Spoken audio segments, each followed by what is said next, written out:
Ya itu perlambangan bang, perlambangan.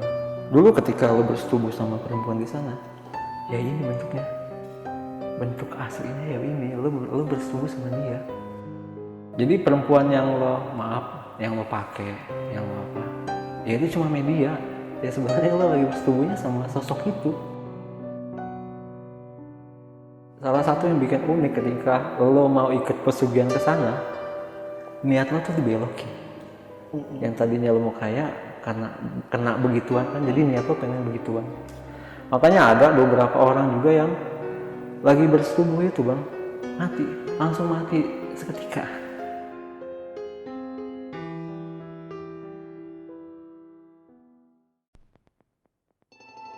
Kali ini Lentera Malam sudah kedatangan Bang Jo, seorang narasumber yang sebelumnya sudah pernah kita undang dan berbagi kisahnya di Lentera Malam.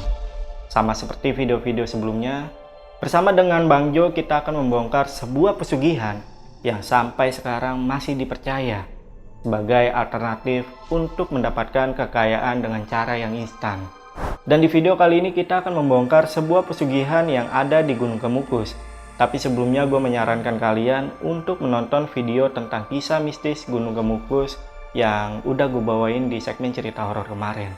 Karena Bang Jo sendiri juga akan membahas tentang kisah tersebut dan supaya kalian juga paham dengan isi video kali ini. Bersama dengan Bang Jo dari Perjalanan Waktu. Saksi misteri, kita mulai.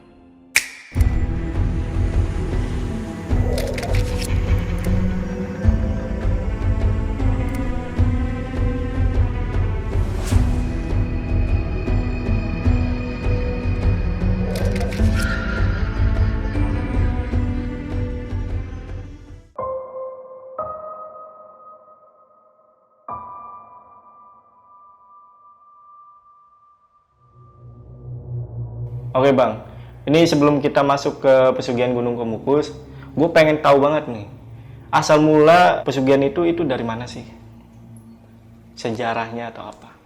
Jadi pesugihan itu tercipta dulu, zaman dulu banget, zaman nenek moyang kita, adalah salah satu orang bijak di sebuah kampung.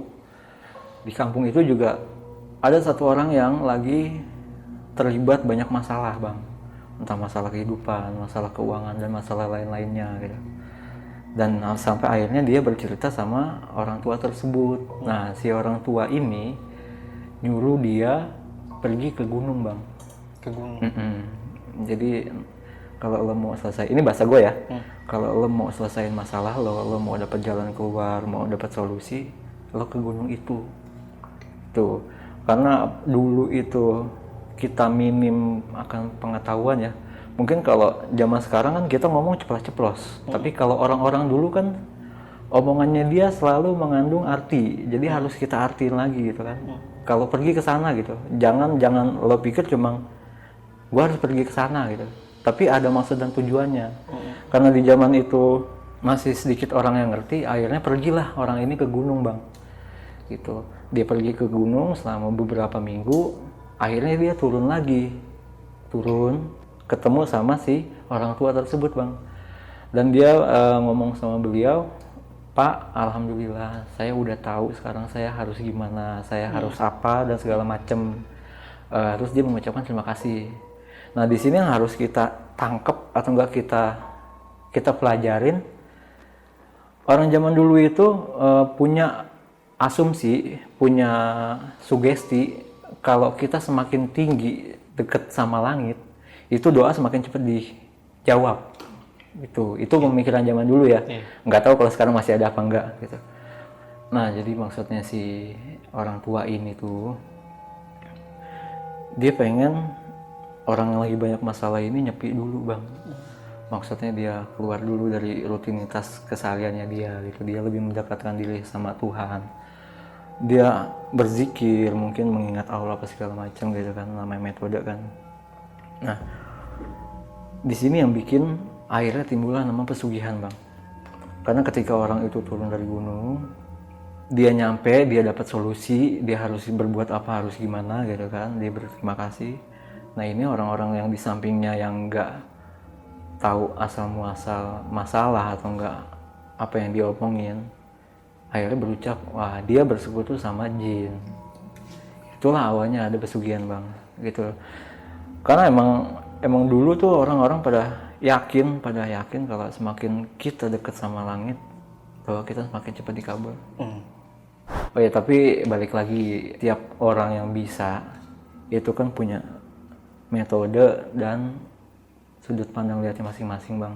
Jadi ini sih menurut gua sendiri gitu. Jadi gua nggak ngecap orang benar atau nggak orang salah, tapi gua juga nggak bilang metode gua paling benar. Iya. Tuh.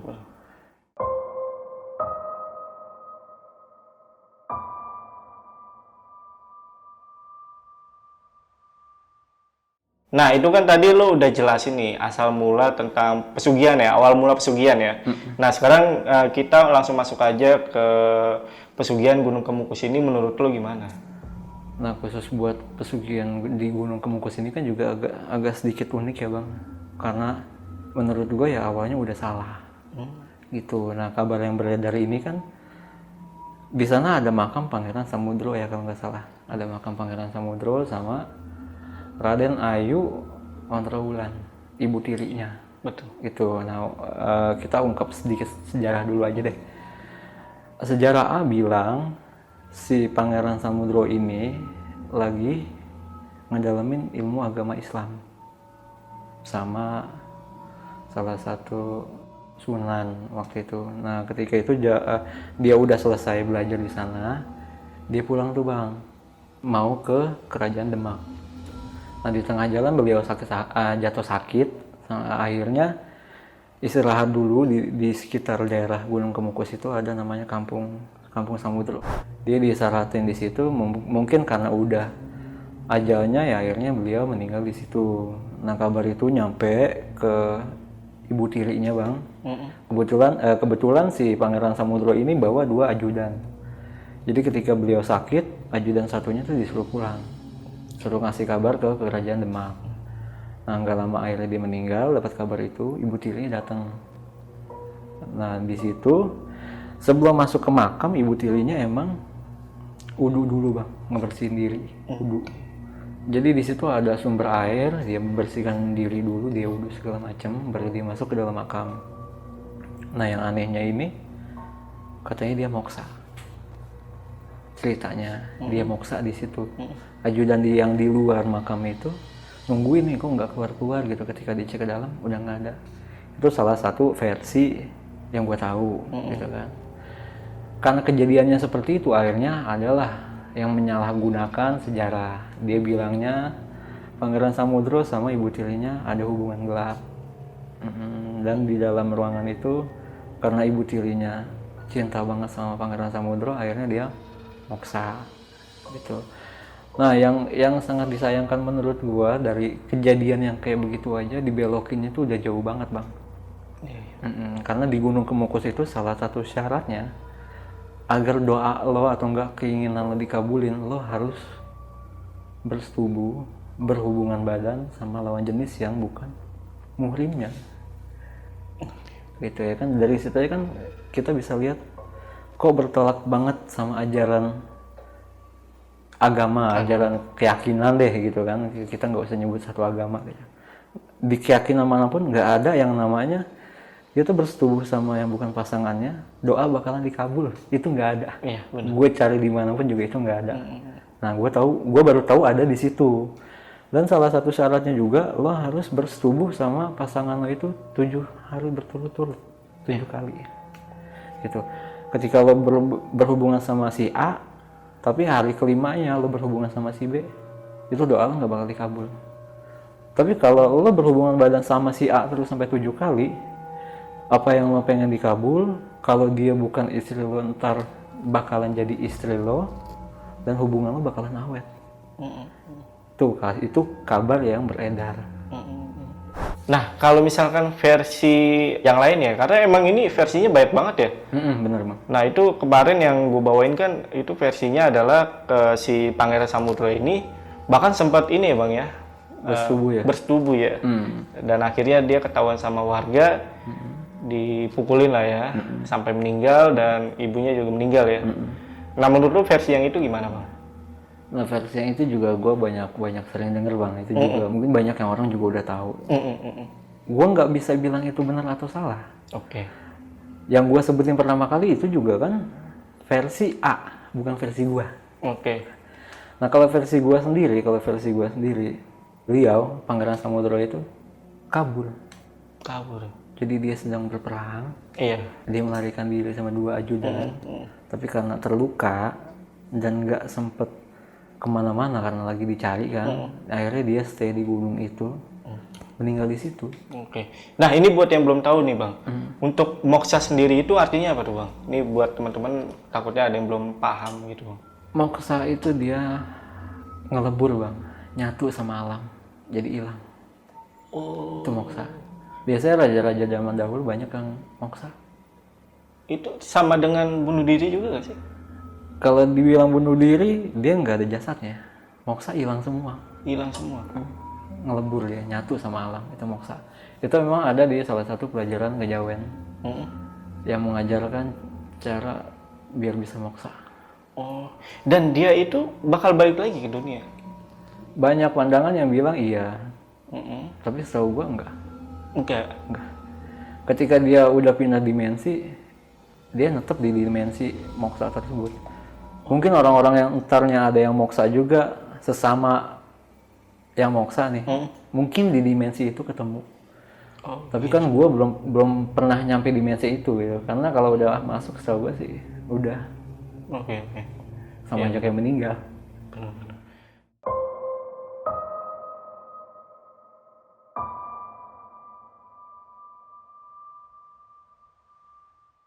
Oke bang, untuk tata cara lainnya atau ritual lainnya yang ada di Gunung Kemukus, itu ada lagi gak sih bang, selain bertubuh dengan PSK?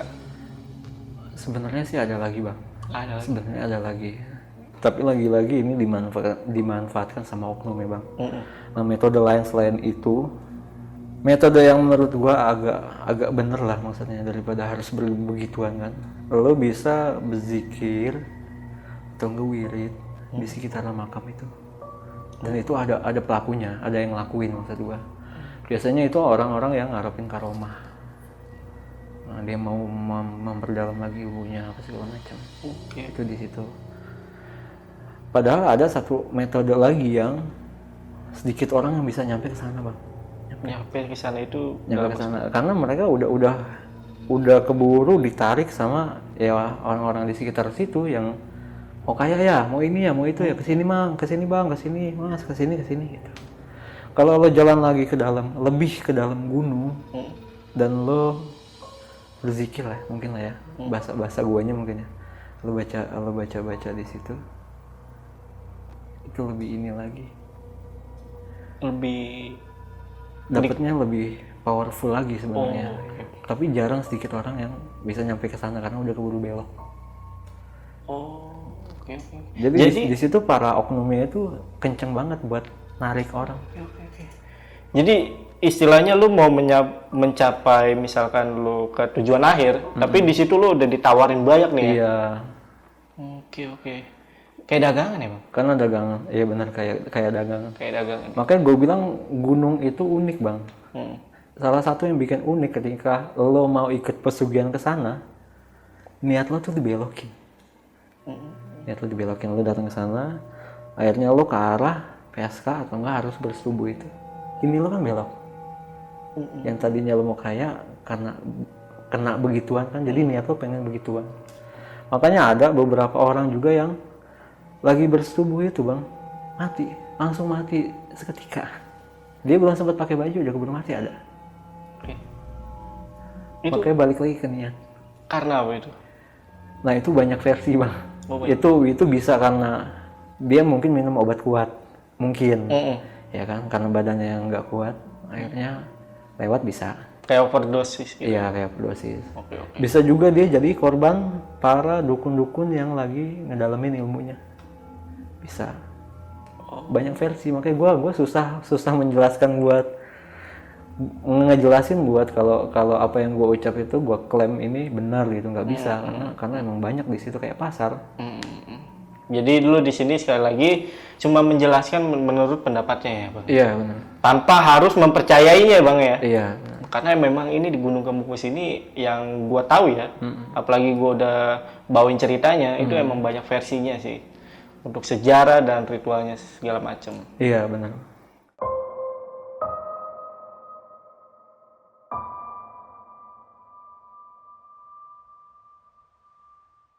Nah ini sekarang kita bakal masuk ke pembahasan yang cerita yang gua kemarin bawa ini bang, tentang Gunung Kemukus juga nih, soal Adi sama Wahyu ya. Wahyu ya, iya. Karena mereka adalah pelaku ya. Iya. Menurut lo si Adi ini kenapa bisa dia harus balik lagi ke Gunung Kemukus? Memangnya ada perjanjian seperti itu bang? Nah kalau gua perjanjian emang ada bang.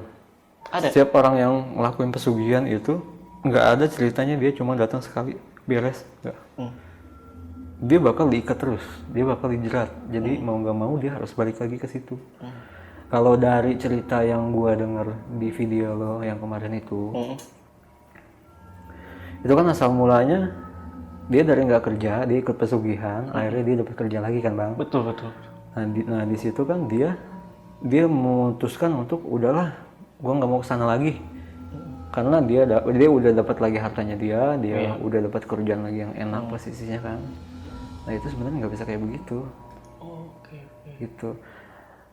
Itu berarti lo udah kabur dari perjanjian awal lo ngikut pesugihan. Oke. Makanya itu sebenarnya cuma jeratan doang. Jadi ketika lo ntar balik lagi ke sana, lo cuma harus bersetubuh lagi aja. Gitu. Sama ngeluarin ya beberapa mahar tanda terima kasih. Lo udah dapat kerja. Ini berlaku juga gak sih untuk ritual pesugihan yang lain? Kalau misalkan lo melakukan pesugihan itu bakal ada perjanjian memang gitu. Iya dong. Secara sadar dan gak sadar. Iya. Apapun itu ritualnya. Maksudnya pesugihannya. Pesugihan apapun bang. Jadi ketika lo udah ikut pesugihan, di situ lo bakal dibaiat bang. Oke. Lo bakal dibaiat, lo bakal berjanji sama nih makhluk goib, lo bakal ke situ lagi. Lo bakal patuh, lo bakal nurut.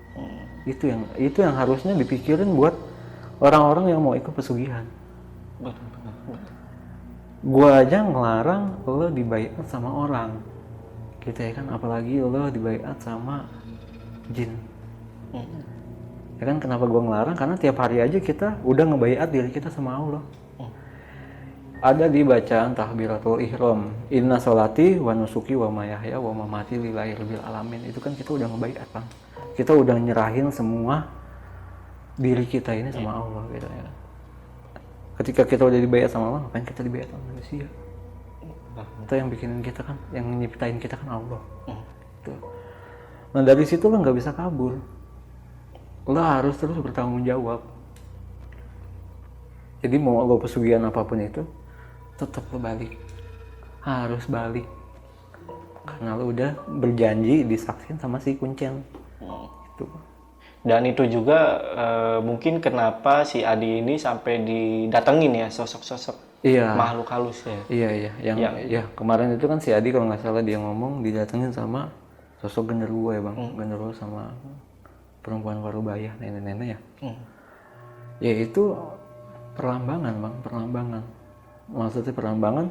Dulu ketika lo bersetubuh sama perempuan di sana, ya ini bentuknya. Bentuk aslinya ya ini, lo bersetubuh sama dia. Oke. Karena kan di sana lo ketika lo bersetubuh kan nggak boleh nyala lampu, gelap. Itu. Jadi perempuan yang lo yang lo pakai, yang lo apa, ya itu cuma media. Ya sebenarnya lo lagi bersetubuhnya sama sosok itu, si Adi itu. Itu kan makanya dari cerita itu dia akhirnya pingsan kan kalau nggak salah ya. Pingsan. Dibangunin sama warga kan, yang pintunya digedor. Betul. Dia udah nggak pakai apa-apa kan, udah cakar-cakaran semua. Ya itulah, kalau lo bersetubuh ngikutin pesugihan di Kemukus. Oke. Ibaratnya itu adalah akibatnya lah ya. Iya. Akibat dari lo melakukan pesugihan di Gunung Kemukus itu. Iya benar. Dan satu lagi ya bang, setiap orang yang ikut pesugihan di Gunung Kemukus, khusus Gunung Kemukus, ketika lo habis ngelakuin hubungan badan, lo udah dicap tuh.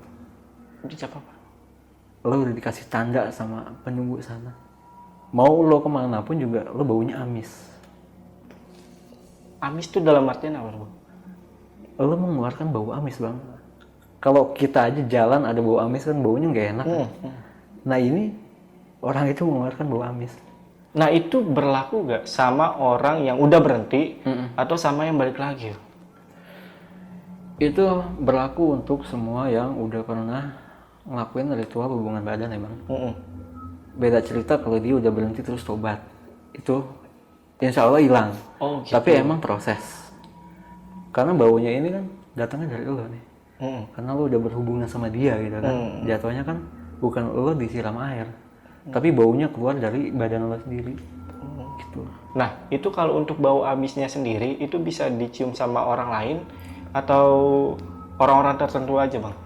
Itu kalau buat orang lain nih mungkin maksudnya orang biasa kali ya. Orang biasa. Kalau buat orang biasa mungkin nggak begitu tajam ya bang. Kayak ibaratnya lo cium darah nih, tapi darah dari jauh kan nggak begitu kena di hidung gitu kan. Kecuali darahnya itu ada di depan hidung lo. Tapi dia pasti kecium. Nah beda cerita kalau yang ngecium itu orang-orang yang dikasih kelebihan, semacam indigo atau enggak para praktisi. Itu tajam baunya. Tajam. Dan itu nggak hilang. Kalau orang biasa mungkin dilihatnya aura lu tuh udah jelek aja kali ya? Iya. Bener ya? Jadi orang segan. Sebenarnya. Yang harusnya lo nih pembawanya humble, enak, gitu baik temen ini jadi nggak mau lah, nggak usah lah gitu. Oke. Nah ini masih berkaitan dengan cerita yang gue bawain kemarin bang, tentang Adi dan Wahyu ini. Nah di akhir cerita kan si Wahyu ini kan meninggal. Menurut lo meninggalnya Wahyu ini juga ada kaitannya dengan pesugihan yang dilakuin? Kalau dibilang ada kaitannya udah pasti ada bang. Tapi balik lagi antara yang masuk ke situ kan banyak yang meninggal, banyak juga yang bisa pulang gitu maksudnya. Itu gue bisa jawab paling tergantung niatnya masing-masing. Karena ada orang yang emang sengaja datang ke sana tuh cuma nyari sensasi. Gimana sih rasanya berhubungan badan di sana? Iya. Karena banyak juga. Jadi gue nggak bisa ngeklaim gimana. Jadi gue balikin tergantung niatnya masing-masing.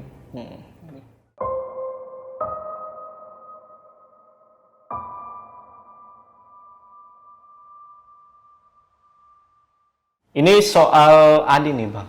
Si Adi ini kan sempet jatuh, ibaratnya jatuh miskin lah ya, karena dia di PHK kan dari perusahaannya, dan dia ikut pesugihan, dan akhirnya menurut dia itu dia berhasil. Dalam artian dia mendapatkan pekerjaan baru lagi nih. Nah, menurut lo gimana bang? Ini yang banyak bikin orang tuh salah pemikiran bang. Jadi ketika lo melakukan pesugihan, yang bekerja tuh lo, bukan gue pesugihan atau enggak kuncen. Yang bekerja lo ya. Di luar sana banyak yang ngartin ketika lo ikut pesugihan, lo pulang ntar rezeki kita tuh gampang nih, datang gampang gitu kan. Banyak yang bilang itu kerjanya makhluk goib. Itu salah bang. Kenapa gue bilang salah? Gue jelasinnya begini. Kemarin itu si Adi itu kan sempat jatuh ya, kita ke cerita awal ya.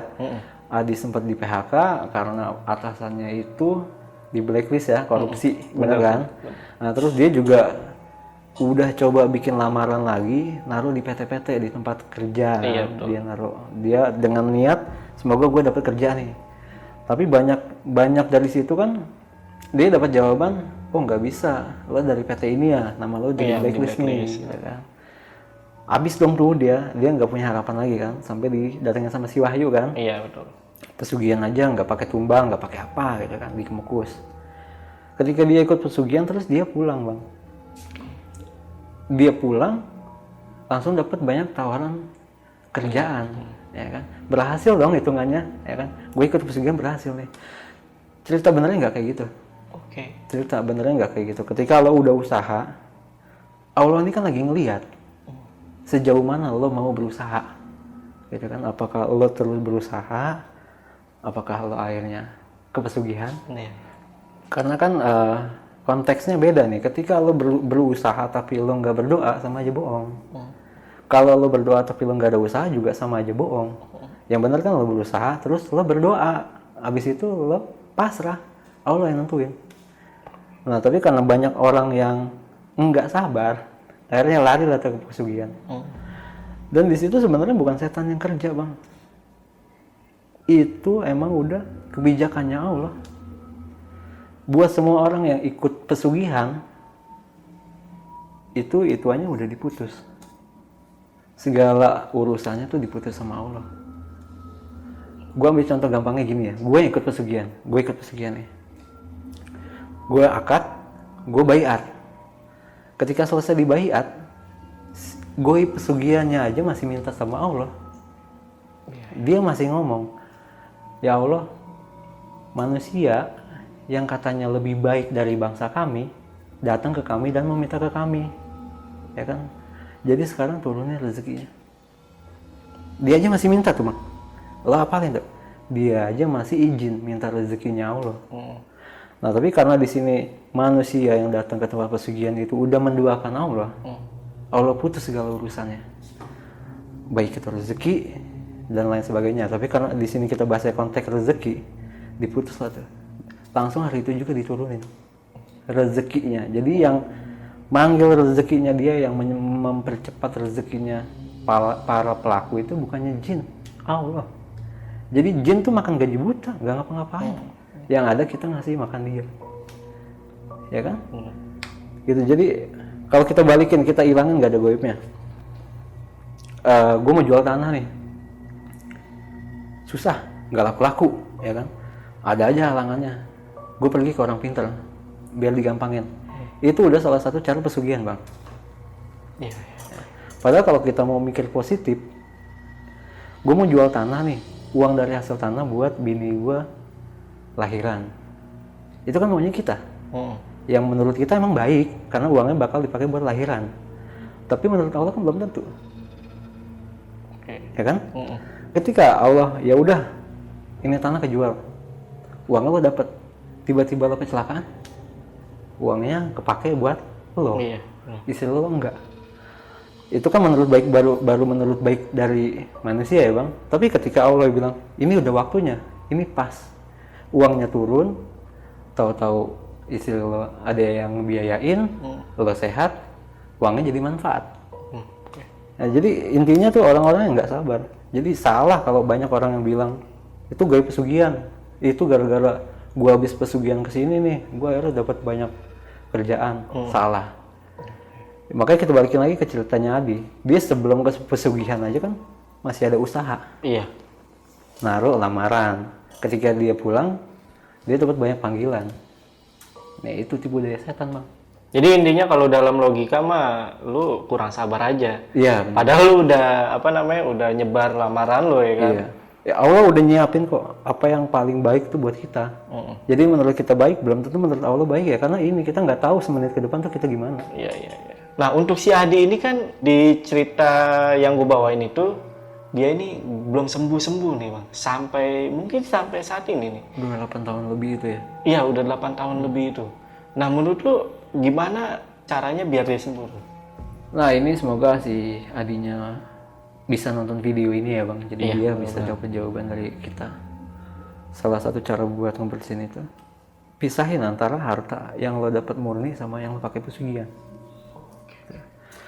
Harta yang dari pesugihan nggak boleh lo pegang satu perak pun ya, Bang. Nggak boleh lo pegang. Lo amalin, lo kasihin ke orang, kasih ke orang yang membutuhkan. Di video yang kemarin juga ada yang ngomong, mana bisa, Bang, uang hasil pesugihan itu diamalin buat orang lain. Maksud gua tuh harta itu dibersihin, Bang. Yang ikut pesugihan kita, tapi karena kita udah tobat, karena kita udah minta maaf, minta ampun, harta ini nih cuma buat pembersih aja. Jadi nggak ada urusannya orang yang terima harta ini kenapa. Beda kalau lo masih ikut pesugihan, terus lo ngasih harta lo buat orang. Bisa jadi dia jadi tumbal. Bisa. Tapi kalau lo udah tobat, terus nih harta dibuang, ya dengan cara begitu, dimurnikan. Tapi dengan syarat lo udah beres. Dan itu nggak bakalan jadi efek apa-apa. Itu pengalaman ya, Bang. Itu bukan kata orang. Itu gua coba itu. Maksudnya coba dari orang yang ikut pesugihan, amalin. buang semua. Jangan sampai ada lo pegang satu perak pun. Habis itu lo benahin diri. Lo bisa ke tempat orang ruqyah, tapi ruqyahnya bukan yang sembarangan ruqyah ya bang. Balik lagi lo harus tanya juga sama dia, sering nggak dia megang orang yang pesugihan. Karena balik lagi, jinnya ini ngeling. Iya, benar. Lo sama yang lain lawan satu, tapi sama jin pesugihan lawannya banyak. Dan dia berkualitas semua. Dan mungkin maksud dari soal pembersihan uang dibagiin ke orang yang membutuhkan walaupun itu uang pesugihan adalah karena kalau misalnya dibuang pun jadinya mubazir, ya kan? Iya. Dan mubazir itu adalah salah satu sifat dari syaitan ya. Iya benar. Mungkin itu kali ya. Iya. Itu menurut gua sih ya. Iya. Kalau misalkan teman-teman ada pendapat lain, teman-teman boleh tulis di komen lah ya. Iya benar. Oke. Jadi biar nggak salah persepsi, maksudnya Betul gua banget. kasih itu harta, itu nggak bakalan ngefek kok. Tapi yang ngasih harus udah berhenti, harus tobat. Benar. Tapi beda cerita kalau lo masih ikut pesugihan, lo pasti kemakan bang. Iya. Lo pasti kemakan. Tapi kalau udah enggak, itu insya Allah aman.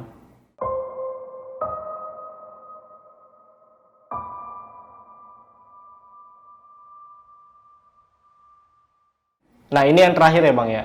Lu ada pesan-pesan nggak terakhir buat pasukan Lentera Malam soal pesugihan Gunung Kemukus ini? Tentang pesugihan Gunung Kemukus ya, pesan-pesan gue sih bang. Pertama, gue nggak minta buat dipercaya ya bang. Benar. Tapi kalau itu ada manfaatnya buat hidup lo, itu positif buat lo, kenapa enggak? Ya kan? Nah yang kedua, kita ini ada yang ciptain bang. Gitu. Jadi apapun yang kita pilih, apapun yang kita ucap, itu pasti dipertanggungjawabin. Jadi selama lo tahu apa yang lo ucap, apa yang lo pilih, ya nggak masalah. Tapi kalau lo cuma sekedar tahu, lebih baik lo pelajarin dulu, baru lo ambil keputusan. Itu aja sih. Oke, itu tadi sedikit pesan dari Bang Jo. Bang Jo sekali lagi makasih nih udah datang di Lentera Malam. Iya, makasih. Jangan kapok ya. Nanti kita Kebalik bakal bahas pesugihan-pesugihan yang lain nih Bang. Insya Allah. Oke, buat teman-teman jangan lupa juga untuk mampir ke channelnya Bang Jo. Dan channelnya apa tuh Bang? Kalau boleh di-share ke pasukan Lentera Malam. Channelnya Perjalanan Waktu bang. Jadi sebisa mungkin gue bakal ngedukasi tentang masalah spiritual. Pakai gaya dan pemikiran gue. Gitu. Oke. Semoga bisa diterima, itu aja. Nah, itu tadi untuk channelnya Bang Jo sendiri dan paling gua taruh linknya di deskripsi, nanti teman-teman cek aja. Oke, mungkin untuk video kali ini cukup. Gua Jamal, Bang Jo, Lentera Malam pamit. Bye.